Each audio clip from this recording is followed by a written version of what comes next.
Hello students, welcome to Robotics Era. In this tutorial, we will learn about a cube-like component named as a relay. Relay is actually working as a switch in any electrical connection. When the signal is applied to the relay terminals, it provides a switching action to the circuit and makes it on or off as per the connection. Relay basically works on the principle of electromechanical work.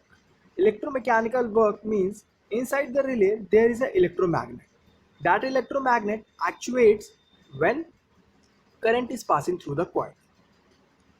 When the current passes through the coil, it just show the effect of electromagnetism, and because of that some mechanical action takes place inside the relay.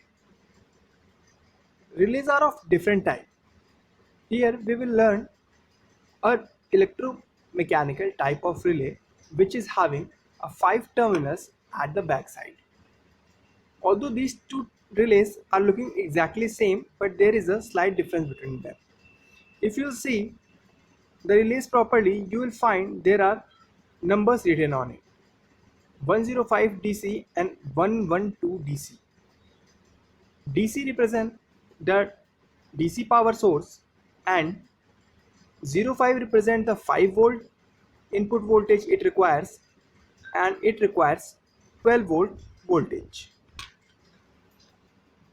That's it. Means the operating voltage for this relay is 12 volt and the operating voltage for this relay is 5 volt. Now we will learn about the one type of relay only, this 5 volt. Now let's see its structure. If you see the back side, you will find there are 5 pins in the relay. Okay. Now let me identify the pins for you. These pins are NO and NC pins. NO and NC means normally open and normally closed circuit pins, as we have already learned in the types of switches. These 3 pins are like this first and third pin is the connection for your coils inside the relay, and this is the common pin where we will join the negative terminal of the battery.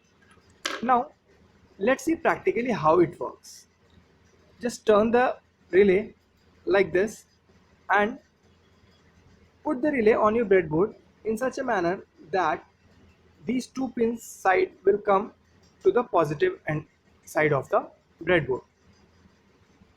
You can also place as you want, but for understanding the concept, this will be the quite suitable method. Now we will take LEDs. I will join positive end of the LED to the positive terminal and negative to the one terminal of the relay. In the same way, I have to join this yellow LED positive to the positive terminal and negative to the terminal of your battery. Now I'll tell you one thing, that this right side, this red LED is actually NC, means normally closed circuit. It means as soon as I connect the circuit to the common side, it will start glowing. Now I have taken a jumper cable, but it will be better if I take a resistor instead, because it will not let our LED to get fused, because ultimately this relay is acting as a switch only. Now let me just turn the breadboard for you, and to the mid of this pin I am going to insert this resistor and second terminal to the negative terminal of the battery. You can see my LED is glowing. Okay, it means this circuit is completed. Now I have to check the other, but before that I have to give power supply to the both the terminals on which the coils are connected. I'll show you what will happen once I'll connect these 2 terminals with the battery.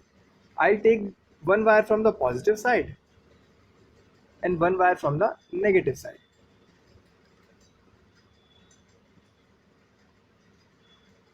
just listen the clicking noise from the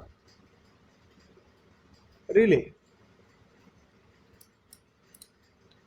You can see as soon as I connect these two terminals with the positive and negative, some clicking noise happens in the circuit. Same thing will happen inside this.